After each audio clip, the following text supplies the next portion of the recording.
Zee 24 तासनं उघड केलेल्या पुणे जमीन गैरव्यवहार प्रकरणामध्ये शीतल तेजवानीला 8 दिवसांची पोलीस कोठडी दिलेली आहे।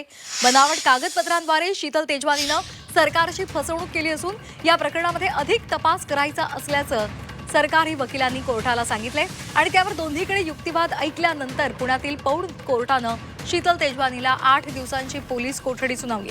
सुनावणीआधी बावधन पोलीस ठाण्यामध्ये तेजवानीची चौकशी झाली आणि त्यानंतर पोलिसांनी तेजवानीला पौड कोर्टामध्ये हजर केलं।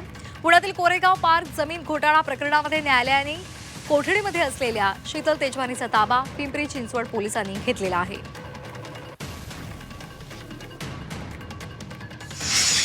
आणि या संदर्भात आणखी एक महत्त्वाची बातमी आहे। झी 24 तास कडून पुणे जमीन गैरव्यवहार उघड करण्यात आला आणि त्यानंतर स्वतः शीतल तेजवानीनं झी 24 तासचा धसका घेतलाय।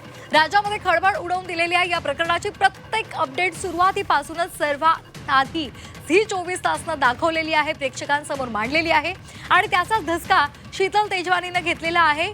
पौड कोर्टामध्ये त्या संदर्भात पाहायला मिळालं। झी 24 तासचे प्रतिनिधी निलेश खरमरे पौड कोर्टामध्ये सुनावणीसाठी हजर असताना मैं आपको रोज देखती हूं, कैसे पहुंचते हो हर जगह असा सवाल या तेजवानीनं केलेला आहे। झी 24 तासचे प्रतिनिधी निलेश खरमरे यांना त्यांनी हा प्रश्न विचारला।